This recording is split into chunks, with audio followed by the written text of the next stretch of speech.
भारत माता की। भारत माता की। सिमरिया धाम और माता मंगला देवी की इस पावन धरती पर मैं बिहार के इस विशाल जनमानस को प्रणाम करता हूं।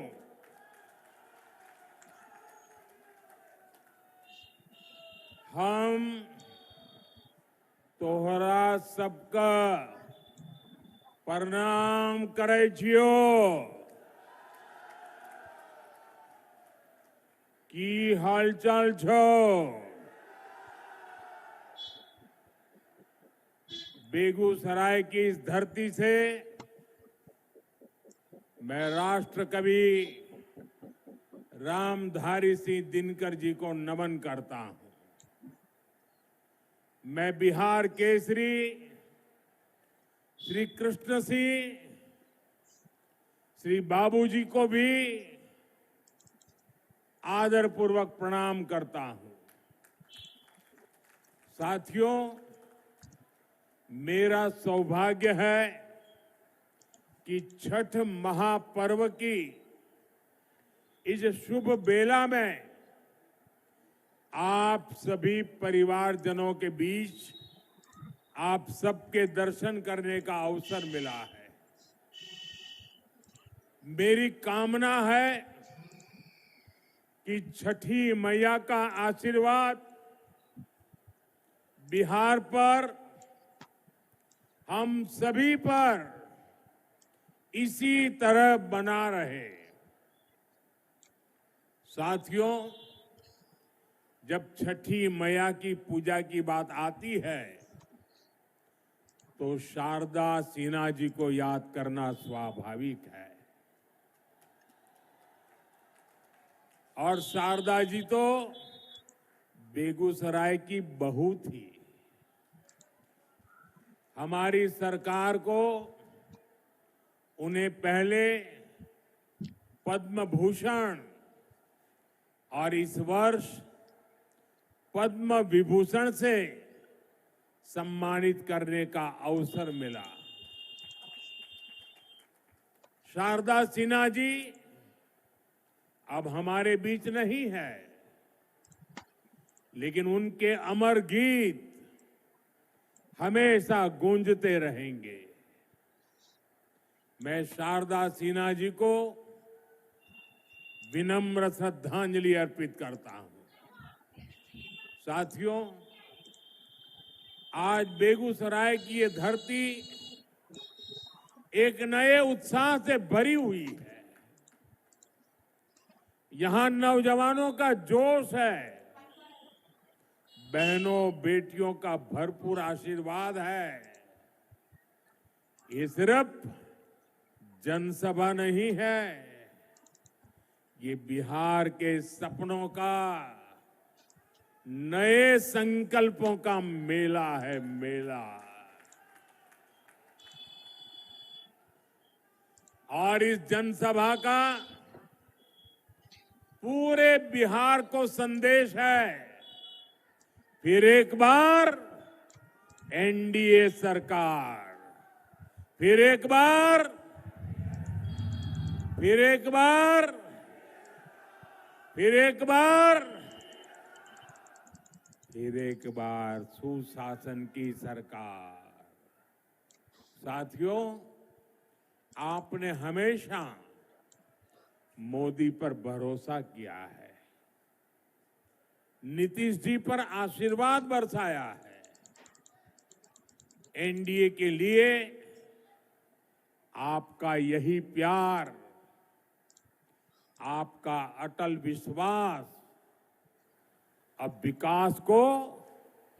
विकास के नए दौर की तरफ ले जा रहा है।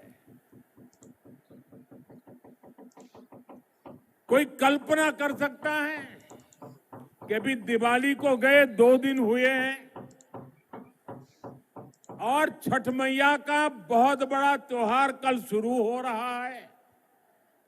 और इस बीच मैं लाखों माताओं बहनों को यहां देख रहा हूं।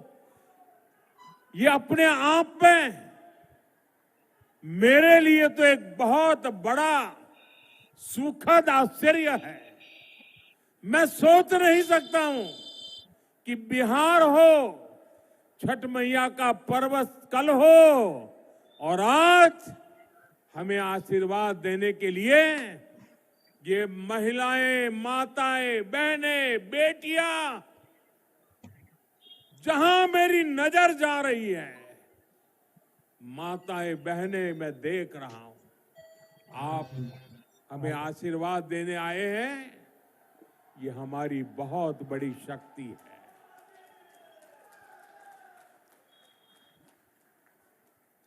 बिहार के मेरे भाइयों बहनों, हमने जंगल राज को सुशासन में बदला।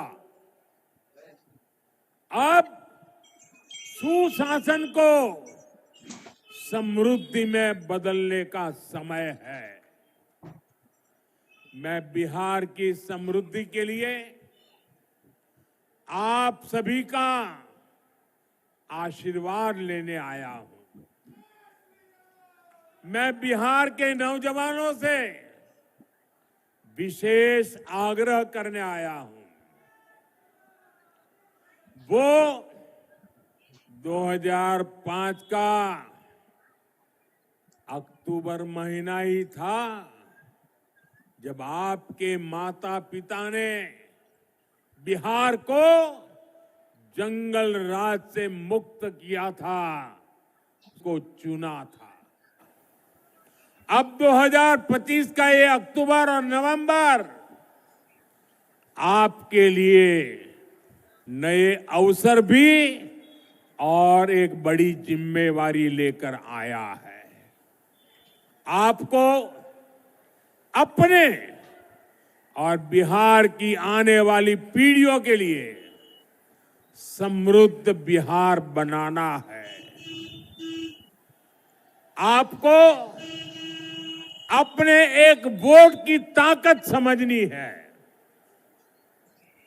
आपके एक वोट से ही बिहार की समृद्धि तय होगी। विकसित भारत बनाने का संकल्प मजबूत होगा। साथियों, जब से बिहार चुनाव की घोषणा हुई है, तब से हम एक चीज साफ साफ देख रहे हैं। एक तरफ एनडीए है, नीतीश जी, मांझी जी, उपेंद्र जी, चिराग पासवान जी, ये सूझबूझ से भरा हुआ नेतृत्व है।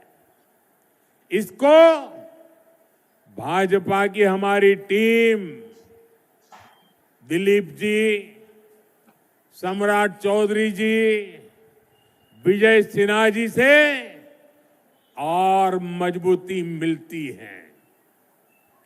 वहीं दूसरी तरफ लाठियां भाज रहा महागठबंधन है। ये लोग कैमरे पर आकर कुछ भी बोले, लेकिन पीठ पीछे एक दूसरे की खाल खींच रहे हैं। इस महागठबंधन में अटक दल है, लटक दल है, भटक दल है, झटक दल है और पटक दल है। आरजेडी बीते 2 दशक में कोई चुनाव नहीं जीती, लेकिन अपने अहंकार में अटकी हुई है। इसी अहंकार में इन्होंने जेएमएम को झटक दिया। कांग्रेस 35 साल से बिहार में आरजेडी की पिछलग्गू बनी हुई है। इस बार आरजेडी ने उसको फिर पटक दिया। इन लोगों ने वीआईपी को भी भटका दिया। जो लेफ्ट के दल है उनको लटका दिया। साथियों, जब स्वार्थ हावी होता है, लूट खसूट ही लक्ष्य होता है, तो वही होता है जो आरजेडी कांग्रेस वाले कर रहे हैं। ये लोग पहले टिकट बेचते हैं, फिर घोटाले करते हैं। आप देखिए तो सही, एक आरजेडी का परिवार है जो बिहार का सबसे भ्रष्ट परिवार है, और ज्यादातर लोग अदालत से जमानत पर निकल करके बाहर खड़े हैं। जमानत पर जीने के लिए मजबूर है। दूसरी तरफ कांग्रेस का एक परिवार है जो देश का सबसे भ्रष्ट परिवार है। इस परिवार के भी ज्यादातर लोग जमानत पर बाहर है। साथियों, बिहार ऐसे लोगों पर भरोसा नहीं करता, और इसलिए पूरे बिहार में एक ही नारा गूंज रहा है, एक ही नारा गूंज रहा है, नई रफ्तार से चलेगा बिहार जब फिर आएगी एनडीए सरकार। साथियों, मैं जो बातें कहने जा रहा हूं, मैं चाहूंगा कि बिहार का नौजवान उन्हें ध्यान से सुने और उन पर जरा गौर करे। जंगल राज वालों ने सिर्फ अपने बेटे बेटियों का भविष्य बनाया, बिहार के नौजवानों का भविष्य तबाह कर दिया। और ये बात बेगूसराय का हर घर जानता है, हर कोई महसूस करता है। साथियों, हमारे श्री बाबू ने बेगूसराय को औद्योगिक केंद्र बनाने के लिए काम किया था। उनके प्रयास से यहां अनेक प्रकार के उद्योग आए। एक समय था जब ये क्षेत्र देश के प्रमुख औद्योगिक केंद्रों में से एक था। बरौनी में सायरन बजता था तो पूरा बिहार गर्व से भर जाता था। 60 के दशक में यहां रिफाइनरी लगी, फर्टिलाइजर फैक्ट्री बनी, बिजली का कारखाना लगा, यहां नौकरियां बनी, उम्मीदें जगी, चहल पहल होने लगी। लेकिन फिर क्या हुआ? फिर जंगल राज आ गया। धौंस, धमकी और डर का वो काला दौर जिसने बिहार के उद्योगों पर ताले लगा दिए, फैक्ट्रियों को बंद कर दिया, निवेशक भाग गए। ये ताले फैक्ट्री पर नहीं, आपके भविष्य पर ताले लगा दिए थे। जंगल राज ने सिर्फ कुछ फैक्ट्रियां बंद नहीं की, बल्कि बिहार के नौजवानों के भविष्य को अधर में लटका दिया था। बरौनी, बेगूसराय को एक सदी पीछे धकेल दिया। जिस आरजेडी ने सुखाई नहीं होगा। बिहार को पलायन का अभिशाप दिया, उसके नेता आज बड़ी बड़ी बातें करते हैं। साथियों, एनडीए सरकार के लिए विकास सबसे बड़ी प्राथमिकता है। हम जानते हैं कि जब औद्योगिकरण होगा तो नौकरियां भी आएगी। इसलिए हमने सबसे पहले बिहार को जंगल राज से मुक्त किया। जब बिहार में कानून का राज लौटा तो उद्योगों के लिए भी माहौल बना। 2014 में डबल इंजन की सरकार बनने के बाद इसे और गति मिली। आज आप देखिए, हमारा बेगूसराय न सिर्फ अपने औद्योगिक पहचान वापस पा रहा है, बल्कि देश का एक बड़ा इंडस्ट्रियल हब बनने की तरफ आगे बढ़ रहा है। बरौनी का खाद कारखाना जंगल राज में बंद पड़ा था।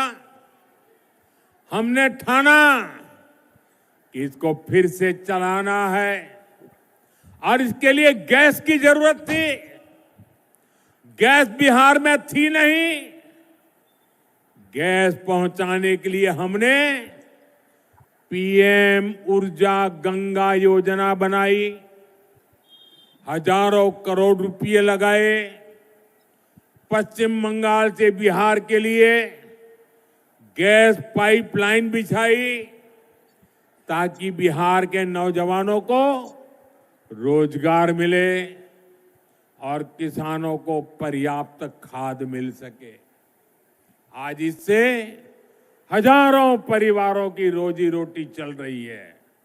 साथ ही यहां हजारों बहनों की रसोई में पाइप से सस्ती गैस भी पहुंच रही है।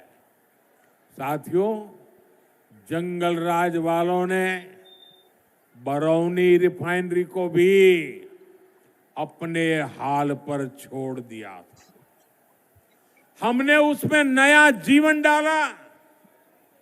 हजारों करोड़ का निवेश किया। अब यहां नया पेट्रोकेमिकल प्लांट बन रहा है। इससे यहां प्लास्टिक उद्योगों को बल मिलेगा। छोटे और लघु उद्योग लगेंगे। युवाओं के लिए हजारों नए रोजगार बनेंगे। बरौनी डेयरी के विस्तार से हमारे पशुपालकों और किसानों की कमाई बढ़ रही है। अब बेगूसराय एक टेक्सटाइल हब भी बनता जा रहा है। कई कंपनियां यहां कपड़ा बनाने की फैक्ट्रियां लगा रही है।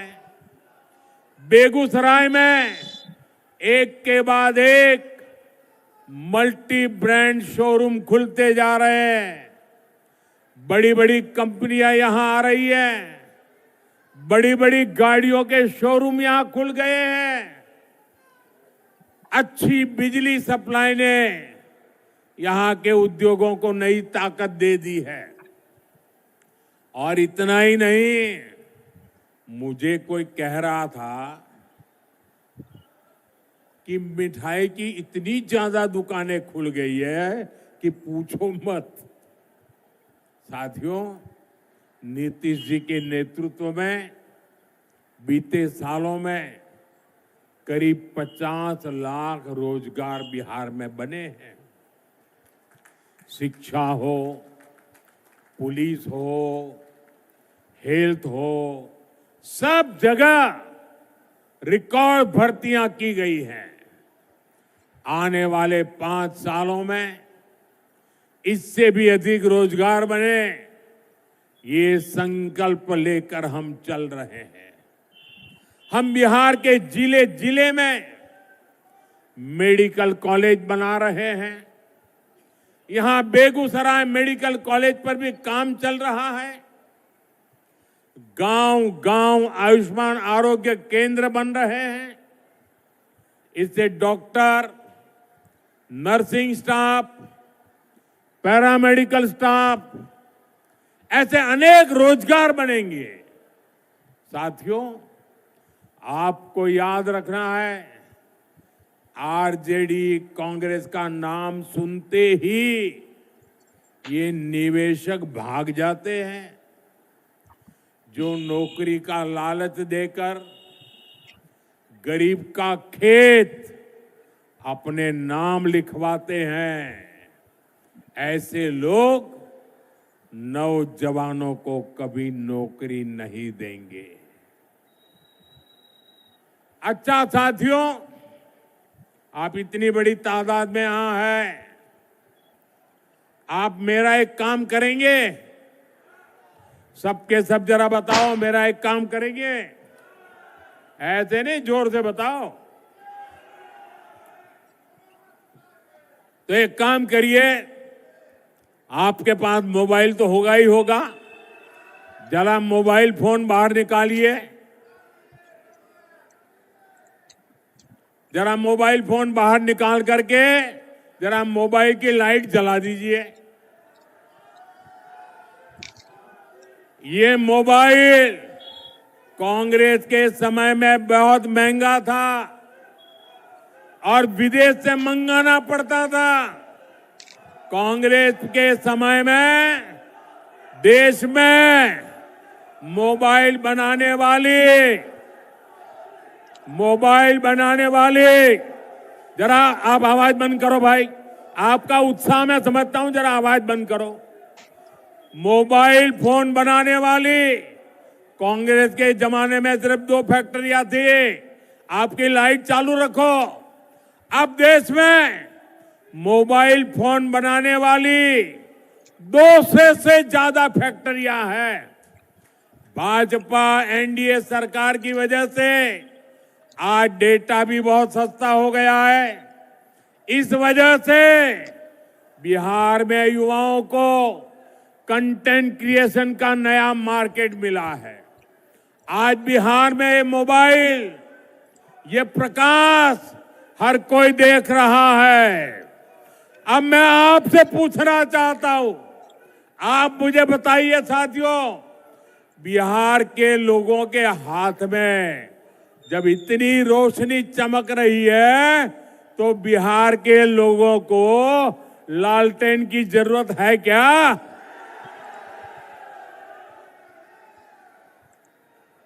अपना मोबाइल हम नीचे रखिए। साथियों, किसी भी क्षेत्र का, किसी भी राज्य का विकास तभी हो सकता है जब सोच दूरगामी हो, इरादा पक्का हो और नियत साफ हो। आरजेडी कांग्रेस तो खुद ही अपने आप में एक समस्या है। इनके पास बिहार की समस्याओं का न कभी समाधान था और न कभी होगा। ये संवेदनहीन लोग हैं। ये वो लोग हैं जो बाढ़ आने पर भी गरीबों का मजाक उड़ाते हैं। साथियों, इनकी ऐसी ही सोच ने दशकों तक बिहार को उत्तर और दक्षिण बिहार में बांटे रखा। गरीब, दलित, पिछड़े, अति पिछड़े को जान पर खेलकर गंगा जी को पार करना पड़ता था या फिर कई 100 किलोमीटर लंबा रास्ता तय करना पड़ता था। लेकिन इन्होंने गंगा जी पर नए पुल बनाने के लिए काम नहीं किया। साथियों, नरेंद्र और नीतीश के लिए तो आपकी सुविधा, आपका जीवन ही हमारे लिए सबसे ऊपर है। एनडीए सरकार ने बिहार की कनेक्टिविटी पर बल दिया। कहीं हाईवे बन रहा है, कहीं एक्सप्रेस वे बन रहा है। आप देखिए, बीते 10-11 वर्षों में गंगा जी पर कितने सारे पुल बने हैं। मुंगेर को खगड़िया और बेगूसराय से जोड़ने वाले श्री कृष्ण सेतु से इस पूरे क्षेत्र के लोगों को फायदा हुआ है। साथियों, 7 दशक तक ये क्षेत्र राजेंद्र सेतु पर निर्भर रहा। हमारी सरकार ने इसके बगल में ही 6 लेन का एक आधुनिक ब्रिज बनाया। इसके लोकार्पण का सौभाग्य मुझे ही मिला। उस समय जनता के चेहरे पर जो खुशी थी, वो मैं कभी भूल नहीं सकता। उनका बरसों पुराना सपना साकार हुआ था। साथियों, इस नए पुल ने उत्तर और दक्षिण बिहार के बीच की दूरी को करीब 100 किलोमीटर कम कर दिया है। इससे सिमरिया धाम आना जाना भी आसान हुआ है। जो हजारों कल्पवासी जो कार्तिक मास में सिमरिया घाट जाते हैं, उनको बहुत बड़ी सुविधा मिली है। साथियों, आप मोदी को भली भांति जानते हैं। ये आपका मोदी चांदी का चम्मच लेकर पैदा नहीं हुआ है। मोदी गरीबी में रहा है। उसने गरीबी के दुख दर्द को सहा है। और इसलिए आज जब देश के गरीब ने मोदी को सेवा का अवसर दिया है, तो पूरी शक्ति से, पूरी ताकत से देश में गरीब को मदद पहुंचा करके गरीबी को इस देश में खत्म करने का पूरा प्रयास कर रहा है। गरीब के लिए पक्का घर सपना होता है। हमारी सरकार ने 11 साल में 4 करोड़ से ज्यादा पक्के घर बनाकर मेरे गरीब परिवारों को दिए। और इसमें से 60 लाख पक्के घर यहां बिहार के मेरे गरीब परिवारों को मिले हैं। हर गरीब को घर का चूल्हा जलता रहे, इसलिए मोदी मुफ्त अनाज देता रहता है। हर गरीब को मुफ्त इलाज, मुफ्त बिजली कनेक्शन, मुफ्त गैस कनेक्शन, सस्ती गैस, ये सब सुविधाएं नहीं, ये सम्मान भरा जीवन देने वाली जरूरतें हैं। और इसका सबसे अधिक फायदा दलित, महादलित, पिछड़े, अति पिछड़े परिवारों को हो रहा है। दशकों तक बिहार के लोगों को आरजेडी कांग्रेस ने सामाजिक न्याय के नाम पर सिर्फ धोखा दिया। ये एनडीए सरकार है जो सामाजिक न्याय को सही मायने में सच करके दिखा रही है। साथियों, आज कांग्रेस के पूर्व अध्यक्ष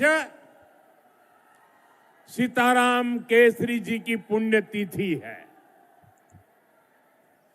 देश कभी नहीं भूल सकता कि किस तरह कांग्रेस के इस परिवार ने सीताराम केसरी जी का अपमान किया था। आज का दिन हमें याद दिलाता है कि कांग्रेस दलितों, पिछड़ों के अधिकार छीनने के लिए क्या कुछ कर सकती है। इन लोगों के लिए सिर्फ अपना परिवार ही सबसे बड़ा है। और आपने टीवी पर भी देखा होगा, कांग्रेस पार्टी के अध्यक्ष सीताराम केसरी हमारे बिहार का गर्व थे सीताराम केसरी। इस परिवार ने सीताराम केसरी जी को उनके घर में बाथरूम में बंद कर दिया। इतना ही नहीं, उनको उठा करके फुटपाथ पर फेंक दिया और सीताराम केसरी के पास जो कांग्रेस का अध्यक्ष पद था, इस परिवार ने उस अध्यक्ष पद की चोरी कर ली। साथियों, ये ऐसे लोग हैं जिनको आपके परिवार की कोई चिंता नहीं है। साथियों, बिहार की नारी शक्ति जंगल राज की सबसे बड़ी पीड़ित रही है। आज वे एनडीए के सुशासन में बड़ा काम और बड़ा नाम करने के लिए आगे आ रही है। बीते वर्षों में बिहार की बहनें आत्मनिर्भर हुई है। जीविका दीदी के रूप में गांवों में बहनें अपने पैरों पर खड़ी हुई है।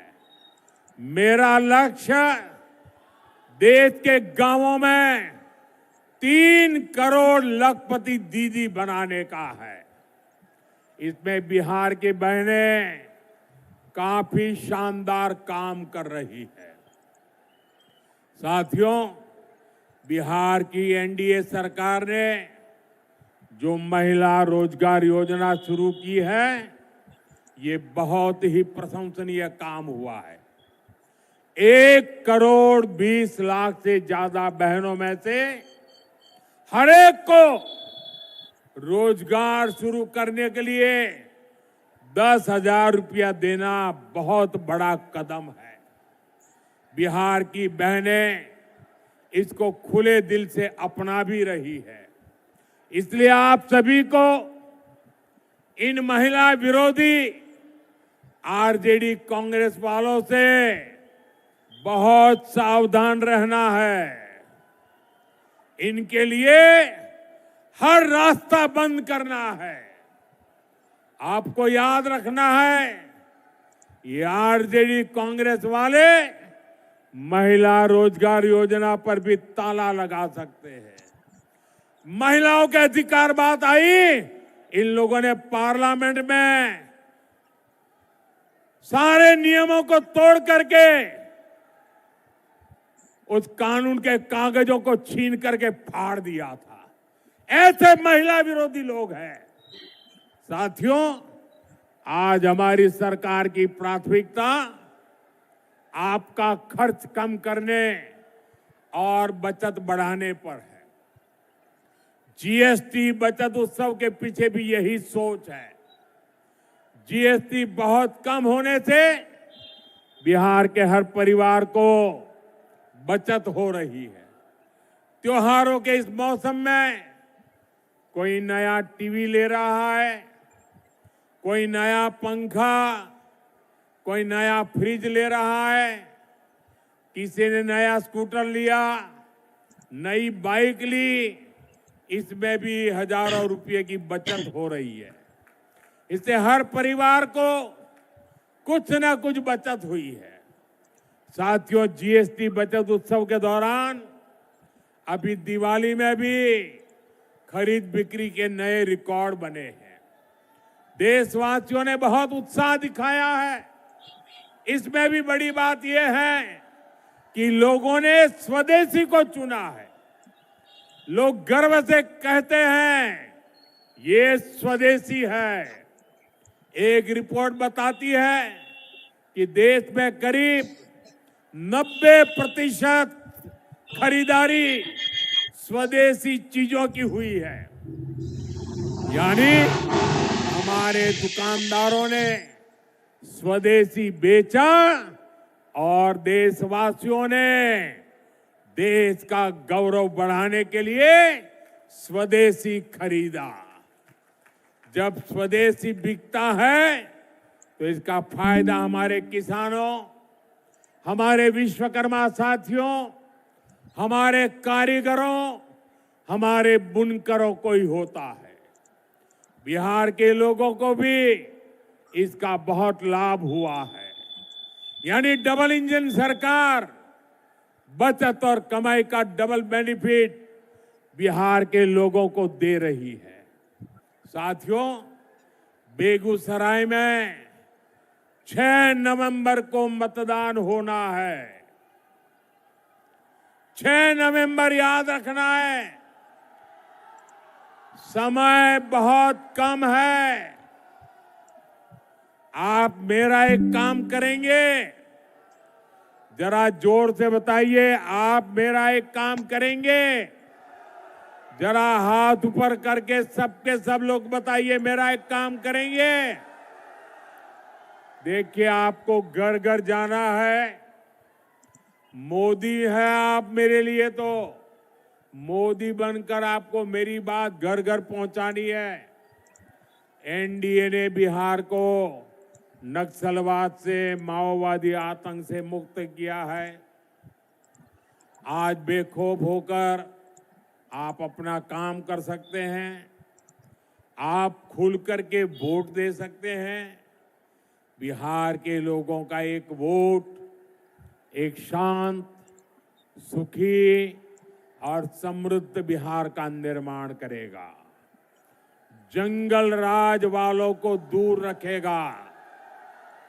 इस बार बिहार में एनडीए की विजय का नया रिकॉर्ड बने, इस लक्ष्य को लेकर हमें आगे बढ़ना है।